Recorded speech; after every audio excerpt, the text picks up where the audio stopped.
नमस्कार, मैं हूं प्रदीप कुमार। आप देख रहे हैं पॉलिटिकल आइडिया। पॉलिटिकल आइडिया के आज के इस अंक में आप सभी दर्शकों का एक बार फिर से बहुत बहुत स्वागत है। मित्रों, आज हम बात करेंगे महाराष्ट्र की। महाराष्ट्र में संपन्न हुए स्थानीय निकाय चुनाव का तीसरा चरण और इस बार जिन 12 जिला परिषदों का और पंचायत समितियों का चुनाव हुआ है उसमें फिर से एक बार महाराष्ट्र में भगवा लहर चल रहा है। आप कह सकते हैं भगवा के पक्ष में आंधी चली है और जितने भी 12 के 12 जिला परिषद हैं इस पर महायुति ने कब्जा कर लिया है। आप एक तरह से जो तीनों चरण हुआ है स्थानीय निकाय के चुनाव का, आप याद कीजिए लोकसभा चुनाव में भारतीय जनता पार्टी को, नरेंद्र मोदी को इसलिए बहुमत नहीं मिल पाया अपने बलबूते पर क्योंकि महाराष्ट्र का परिणाम अच्छा नहीं आया था। लेकिन ठीक महाराष्ट्र में लोकसभा चुनाव 2024 के 6 महीने बाद जब महाराष्ट्र में विधानसभा का चुनाव होता है,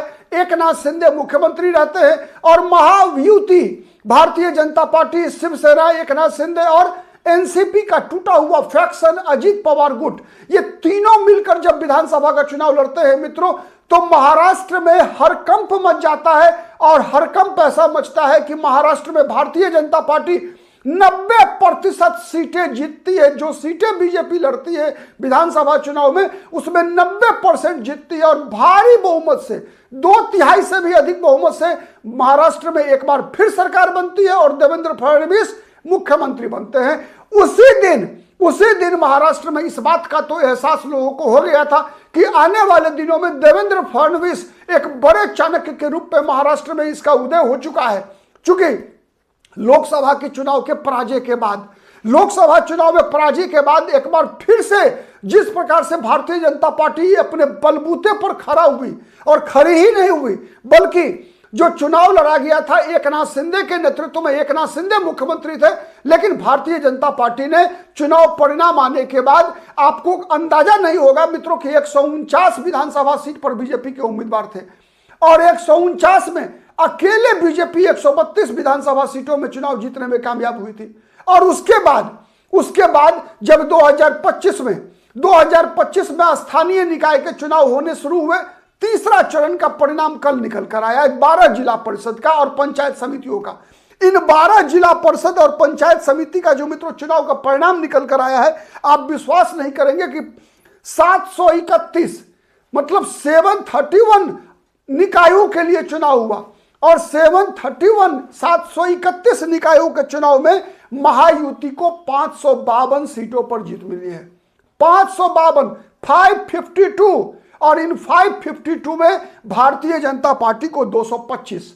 मित्रों, भारतीय जनता पार्टी मानी जाती थी महाराष्ट्र में कि शहरी मतदाताओं के बीच लोकप्रिय पार्टी है। ग्रामीण महाराष्ट्र में भारतीय जनता पार्टी की उतनी पकड़ नहीं हुआ करती थी। माना जाता था कि ग्रामीण महाराष्ट्र में शरद पवार की एनसीपी और कांग्रेस पार्टी की पकड़ अच्छी है। लेकिन इन चुनावों ने विगत दिनों, सबसे पहले नवंबर 2025 में जब नगर परिषद का चुनाव हुआ, 60% से अधिक सीटें जीतने में बीजेपी के नेतृत्व वाला महायुति कामयाब हुआ। फिर जब जनवरी 2026 में अभी 29 महानगर पालिकाओं का चुनाव हुआ, बीएमसी का चुनाव हुआ मित्रों, तो पहली बार बीएमसी में भारतीय जनता पार्टी का मेयर बना है। भारतीय जनता पार्टी की रितु तावरे बीएमसी की मेयर चुनी गई है मित्रों। और यह ऐसा पहली बार हुआ है कि बीजेपी का मेयर कोई बना हो, अन्यथा विगत 25 वर्षों से तो केवल शिवसेना का बना करता था और इससे पहले कांग्रेस पार्टी के। तो यह रहा बीएमसी मुंबई का चुनाव। इतना ही नहीं, कुल 29 महानगर पालिकाओं का चुनाव हुआ मित्रों, इसमें 24 महानगर पालिका में भारतीय जनता पार्टी बहुमत में है। भारतीय जनता पार्टी ने अपना मेयर बनाने में कामयाबी हासिल कर लिया है या बनाने जा रही है।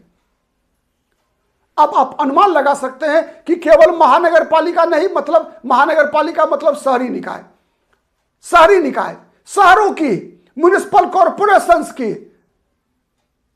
लेकिन यह जिला परिषद, यह तो ग्रामीण मतदाताओं के द्वारा वोट दिया जाता है। इसमें ग्रामीण मतदाता, जिसमें माना जाता था कि शरद पवार की एनसीपी की पकड़ मजबूत है, कांग्रेस पार्टी की मजबूत है, उद्धव ठाकरे की शिवसेना की भी उतनी मजबूत नहीं मानी जाती थी।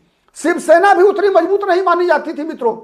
लेकिन इस चुनाव में भारतीय जनता पार्टी 225 सीटों पर जीत हुई। सेकंड नंबर पर रही है एनसीपी अजीत पवार, मतलब शरद पवार की पार्टी लगभग फिर खलास। जैसे महानगर पालिका का चुनाव हुआ था, आपको याद होगा, महानगर पालिकाओं के चुनाव में जो कुल 2869 महानगर पालिकाओं के चुनाव के परिणाम आए थे मित्रों, उसमें 1425 नगर पालिका नगर सेवक बीजेपी के चुने गए थे। शिवसेना शिंदे गुट के 399 चुने गए थे और अजीत पवार के 167, मतलब अजीत पवार महायुति में तीसरे नंबर पर थे जब शहरी निकाय का चुनाव हुआ। 29 महानगर पालिकाओं का चुनाव हुआ था।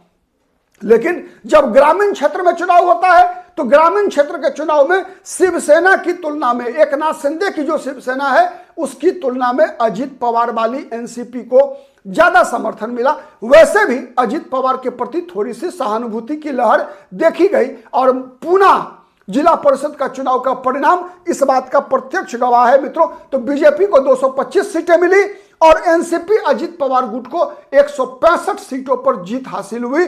वही एकनाथ शिंदे की शिवसेना को 162, थोड़ा सा ही अंतर है, लेकिन अंतर है। यह बात साबित हो गई कि ग्रामीण इलाकों में एनसीपी बीजेपी और शिवसेना की तुलना में ज्यादा मजबूत थी और कांग्रेस पार्टी, एनसीपी और कांग्रेस, ये दोनों पार्टियां ग्रामीण क्षेत्रों में परंपरागत रूप से मजबूत रही है। ठीक है, लेकिन बीजेपी शहरी निकाय।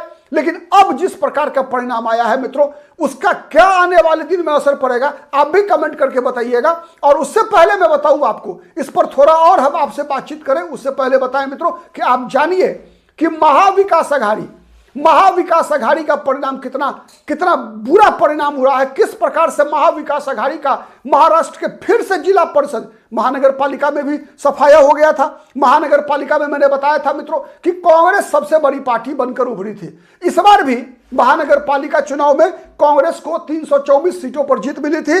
वहीं शिवसेना उद्धव ठाकरे की पार्टी को 155 और शरद पवार की पार्टी को मात्र 36 सीटों पर सफलता मिली थी और एमएनएस को 13। ठीक है, लेकिन वही ट्रेंड लगभग जिला परिषद में भी के चुनाव में बरकरार रहा है। जिला परिषद में कांग्रेस पार्टी सबसे बड़ी पार्टी, विपक्षी पार्टियों में मैं बता रहा हूं, विपक्षी खेमे से कांग्रेस पार्टी को सबसे अधिक सीटें मिली है। कितनी? 55। भारतीय जनता पार्टी का 20%, बीजेपी 225 अपने गठबंधन में सबसे आगे और कांग्रेस अपने गठबंधन में सबसे आगे 55 सीटें। दूसरे नंबर पर एनसीपी अजीत पवार की पार्टी सत्ताधारी महायुति में 165 सीट। वहीं दूसरे नंबर पर उद्धव ठाकरे की शिवसेना ओनली 43 सीटों पर सिमट गई। वहीं शिवसेना शिंदे जिसे तीसरे नंबर पर आई महायुति में 162 सीट, तो शरद पवार की पार्टी मात्र 26। मतलब आप कह सकते हैं कि सबसे बड़ा जो लूजर बनकर उभरे हैं इस चुनाव में वो है शरद पवार की पार्टी। दूसरे नंबर पर है उद्धव ठाकरे की पार्टी विपक्ष के तरफ से और तीसरे नंबर पर श्रीमान उद्धव ठाकरे। ठीक है, तो ये तीनों जो स्थानीय निकाय के चुनाव के परिणाम के तीनों चरण अब महाराष्ट्र में पूरे हो गए मित्रों। और इस चुनाव परिणामों से जो सबसे बड़ी बात निकल कर आई है मित्रों वो ये है, चूंकि मैं बताऊं आपको, ये जो जिला परिषद का चुनाव हुआ है मित्रों, इस जिला परिषद के चुनाव में जो मुख्यमंत्री है देवेंद्र फडणवीस ने चुनाव प्रचार नहीं किया। देवेंद्र फडणवीस ने चुनाव प्रचार नहीं किया और एक और व्यक्ति देवेंद्र फडणवीस के साथ साथ, वैसे महाराष्ट्र की राजनीति में कहा जाता है कि ऊपर नरेंद्र, मुंबई में देवेंद्र, लेकिन एक और आप कह सकते हैं दिल्ली में नरेंद्र, मुंबई में, महाराष्ट्र में देवेंद्र और मुंबई में रविंद्र। नरेंद्र, देवेंद्र और रविंद्र, ये तीनों की, मतलब इस चुनाव में जिस तरह से जिला परिषद के चुनाव में बीजेपी और महायुति को सफलता मिली है, इसमें कई राजनीतिक जानकार बता रहे हैं कि जिस प्रकार का मेहनत रविंद्र चौहान भारतीय जनता पार्टी के प्रदेश अध्यक्ष ने किया है वो काबिले गौर है।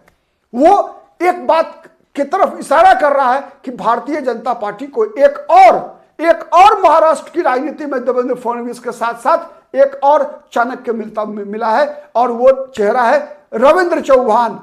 दिल्ली में नरेंद्र, महाराष्ट्र में देवेंद्र और मुंबई में रविंद्र। आज के लिए इतना ही।